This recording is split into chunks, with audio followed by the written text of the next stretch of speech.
क्या आपके फ़िज़िक्स के कॉन्सेप्ट्स क्लियर नहीं हैं? क्या आप चाहते हो कि आप फ़िज़िक्स का हर प्रॉब्लम चुटकियों में सॉल्व कर लो? तो आप आज ही सब्सक्राइब करें hotspot learning, a smart way of learning, जहाँ पे आपको अभय सर दे रहे हैं एक अच्छा गाइडेंस और एक अच्छा कॉन्सेप्ट, जिससे आप अपने कंपटीशन को अच्छे से क्वालिफाई कर सकते हो।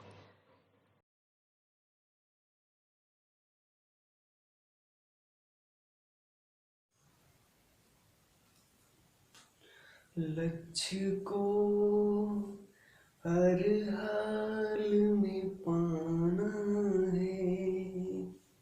Hello friends, welcome to my YouTube channel hotspot learning and smart way of learning.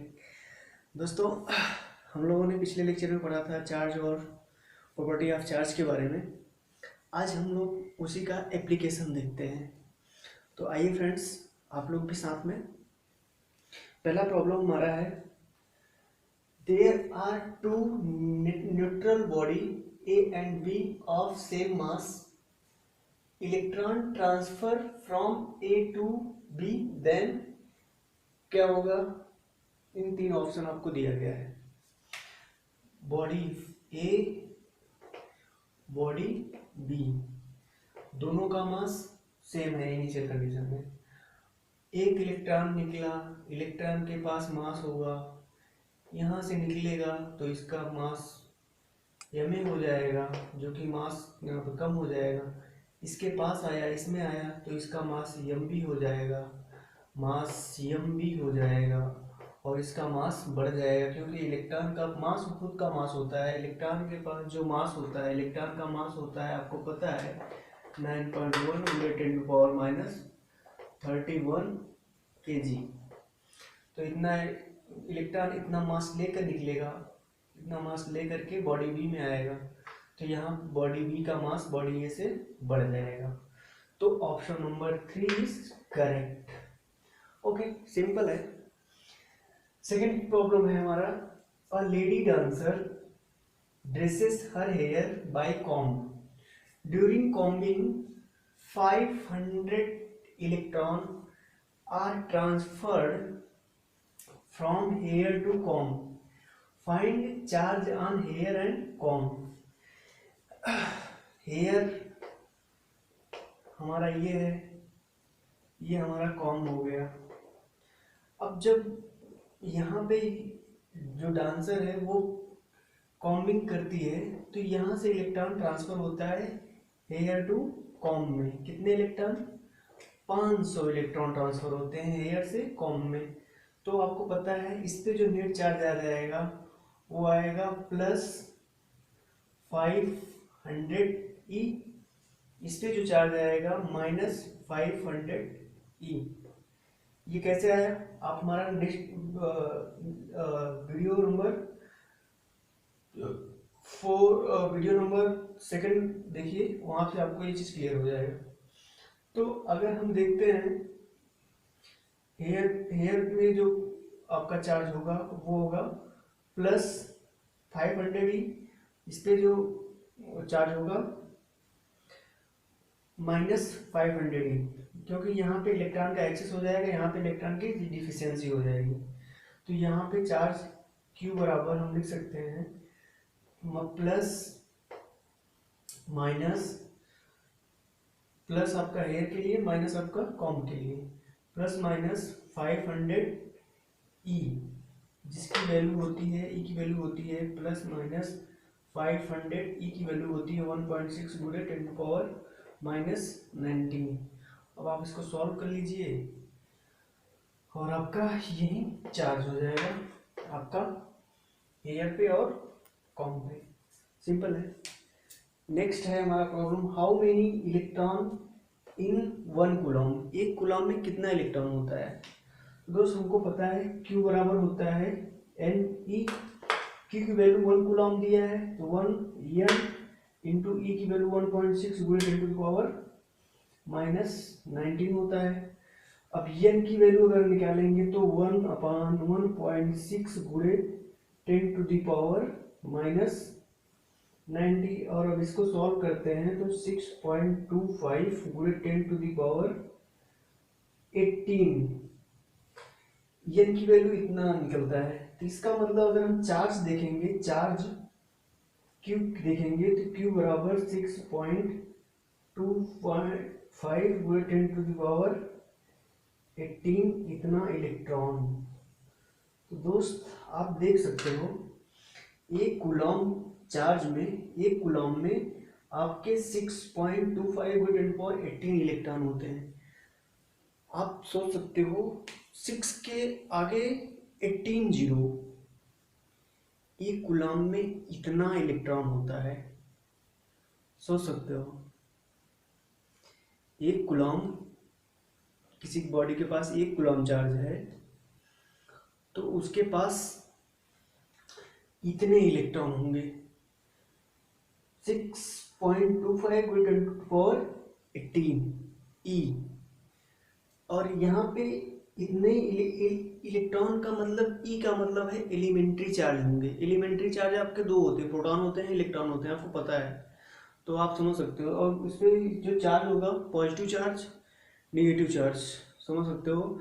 एक कूलॉम में इतना पॉजिटिव चार्ज हो सकता है, एक कूलॉम अगर पॉजिटिव चार्ज है तो उस पर इतने पॉजिटिव इलेक्ट्रॉन होंगे, यानी प्रोटॉन इतने प्रोटॉन होंगे। और निगेटिव चार्ज है, -1 कूलॉम है तो उस पर इतने निगेटिव चार्ज होगा। 6.25 × 10⁻18 इतना इलेक्ट्रॉन होगा, उसके पास एक्सेस ऑफ इलेक्ट्रॉन होगा। और प्लस होगा तो डिफिशियंसी, इतना डिफिशियंसी ऑफ इलेक्ट्रॉन होगा। तो ये चीज़ आपको क्लियर हो गया होगा, सिंपल चीज़ें हैं। तो ये हमारा रहा एप्लीकेशन, जो हमने अब तक पढ़ा था उसका एप्लीकेशन। आगे हम लोग देखते हैं आगे जो क्वेश्चंस हैं। आप लोग इसका स्क्रीनशॉट ले लीजिए।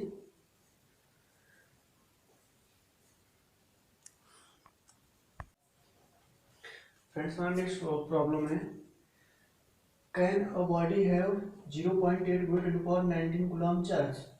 हमको ये टेस्ट करना है कि क्या किसी बॉडी के पास इतना चार्ज हो सकता है।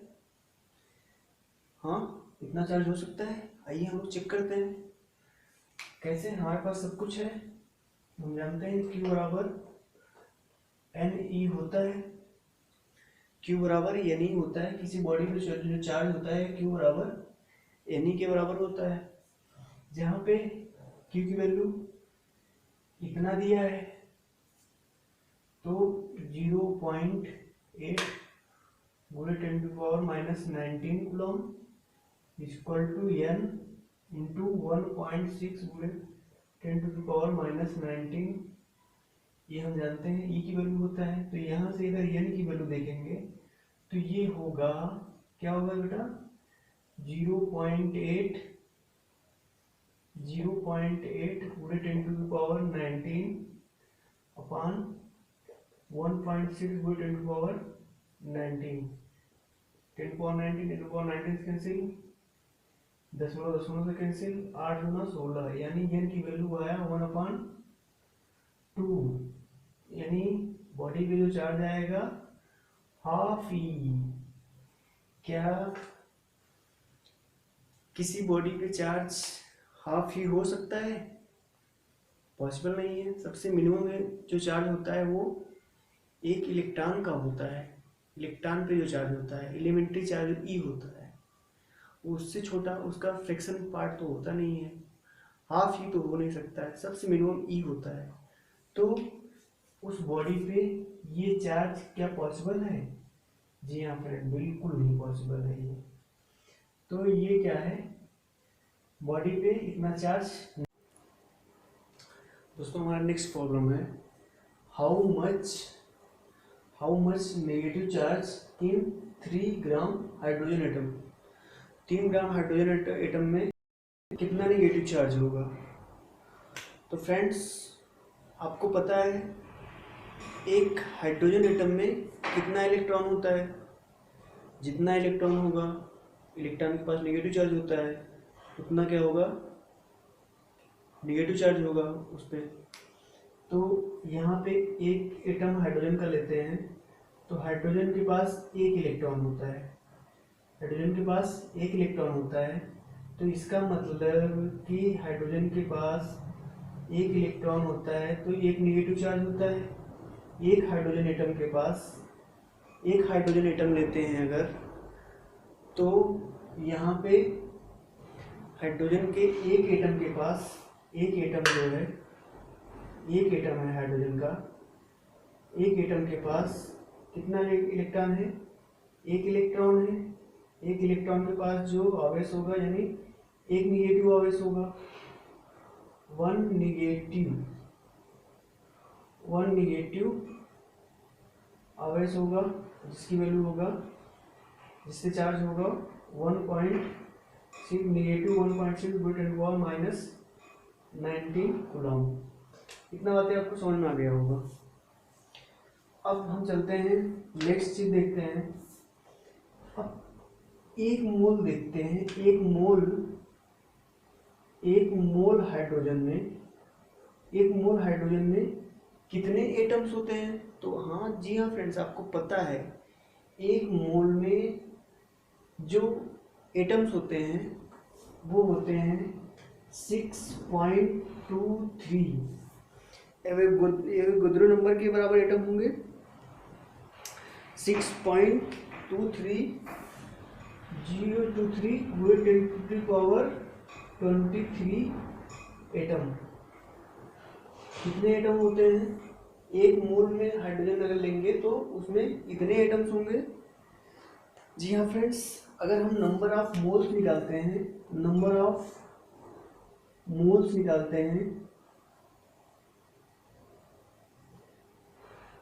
3 kg दिया है। नंबर ऑफ मोल्स कैसे निकालते हैं? m अपान कैपिटल M, मास अपान मॉलिक्यूलर मास। अगर हम मास देख रहे हैं 3 ग्राम दे रहे हैं, यहाँ पे मास 3 ग्राम दिया गया है, और मॉलिक्यूलर वेट जो होता है हाइड्रोजन का क्या होता है? 1 होता है। तो यानी नंबर ऑफ मोल्स कितने हो गए हैं? नंबर ऑफ मोल्स कितने हैं? 3 है। तो यानी 3 मोल हाइड्रोजन में कितने एटम्स होंगे? 3 टोटल नंबर ऑफ, अगर एटम निकालेंगे, एक मोल में इतना एटम्स हैं, तो टोटल एटम अगर हम देखेंगे, टोटल एटम कितने हो जाएंगे? टोटल एटम की संख्या कितना हो जाएगा फ्रेंड्स? 3 मोल। 3 मोल में कितने, एक मोल में कितना एटम है? 3 मोल में कितने एटम हो जाएंगे?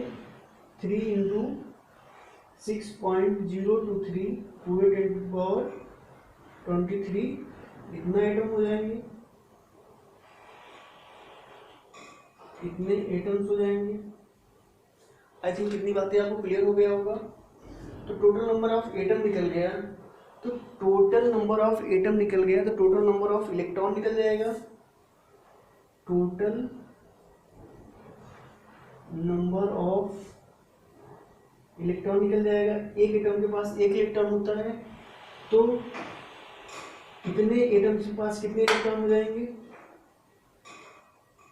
तो हम कर सकते हैं 3 इंटू 6.023 पूरे 10⁻23 इंटू, आपके पास एक एटम के पास एक इलेक्ट्रॉन होता है, तो एक एटम के पास एक इलेक्ट्रॉन, तो इतने एटम के पास इतने इलेक्ट्रॉन, तो इतने इलेक्ट्रॉन हो जाएंगे।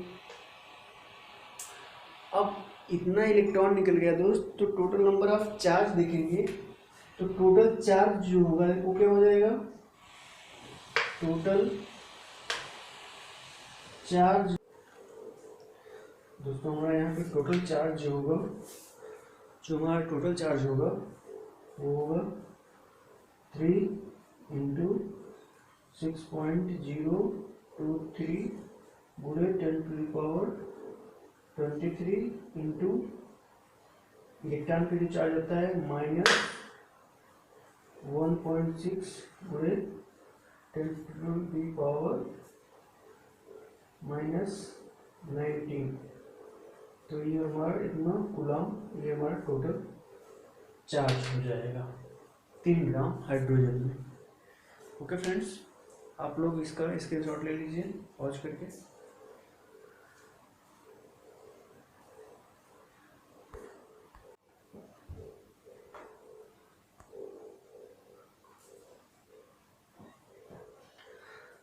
दोस्तों हमारा नेक्स्ट प्रॉब्लम है, how much of positive charge in 36 gram of water.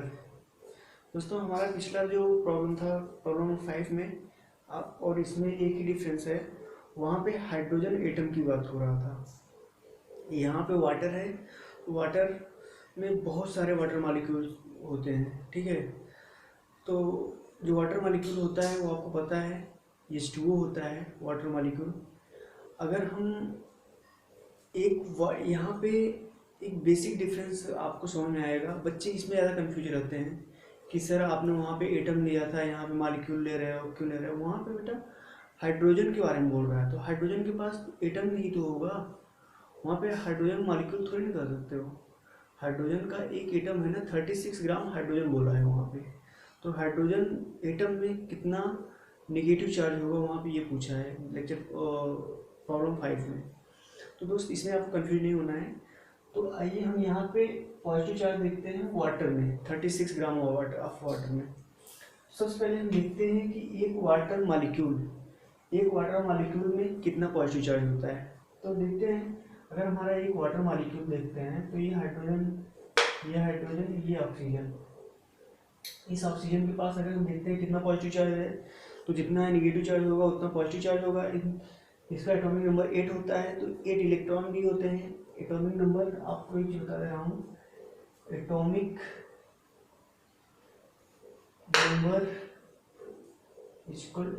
Number of element is equal to number of electron is equal to number of proton. ये बात आपको क्लियर होगा। तो यहाँ पे इसका एटॉमिक नंबर 8 होता है, तो इसके पास 8 प्रोटॉन होगा। इसका एटॉमिक नंबर 1 होता है तो 1 प्रोटॉन होगा। इसका पास भी 1 प्रोटॉन होगा। तो टोटल नंबर ऑफ प्रोटॉन देखते हैं, टोटल नंबर ऑफ